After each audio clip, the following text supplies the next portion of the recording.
अजीब दास्तां है ये, कहाँ शुरू कहाँ खत्म, ये मंजिलें है कौन सी, वो समझ सके न हम। अजीब दास्तां है ये, कहाँ शुरू कहाँ खत्म, ये मंजिलें है कौन सी,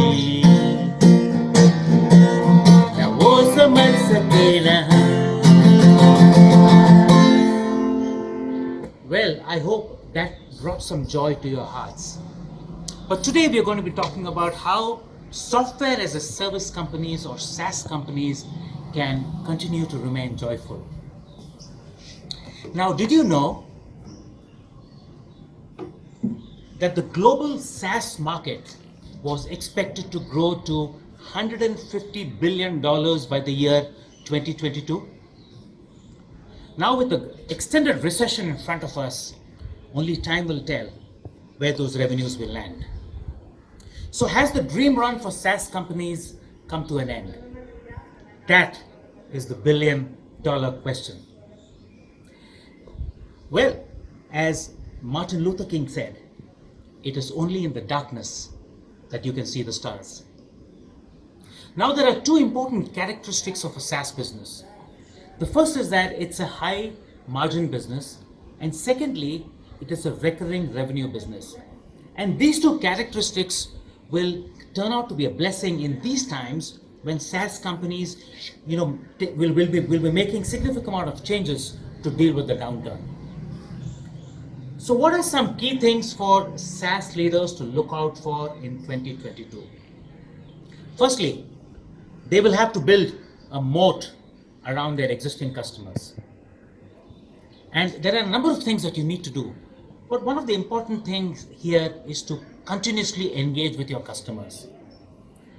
And clearly, a lot of CEOs now will have to start personally reaching out to all their clients. And will also have to start getting personally engaged and have personal conversations with the leadership team of their top 20% customers.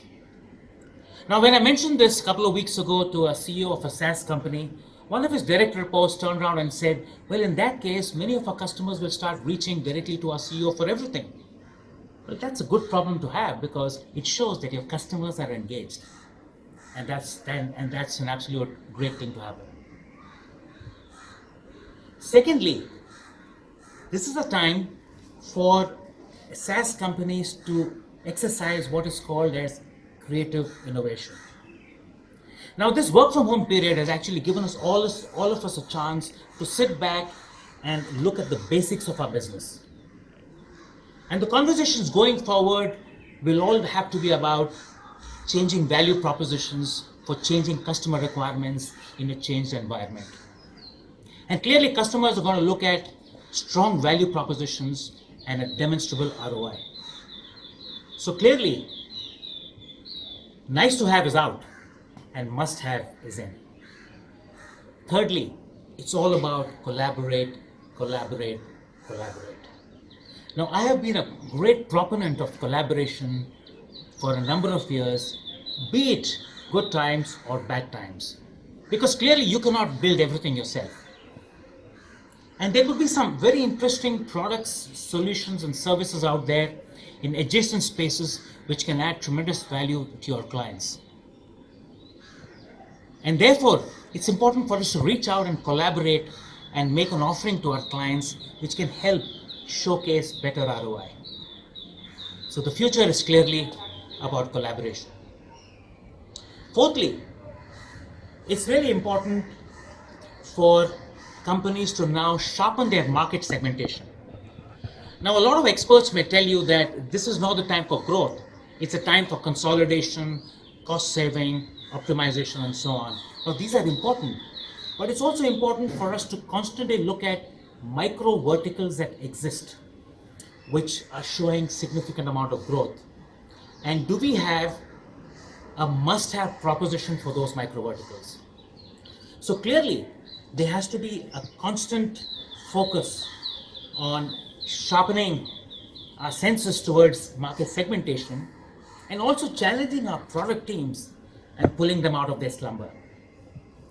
And finally, it is all about leadership. Now, leaders need to be present always. They need to be visible, they need to be hands-on.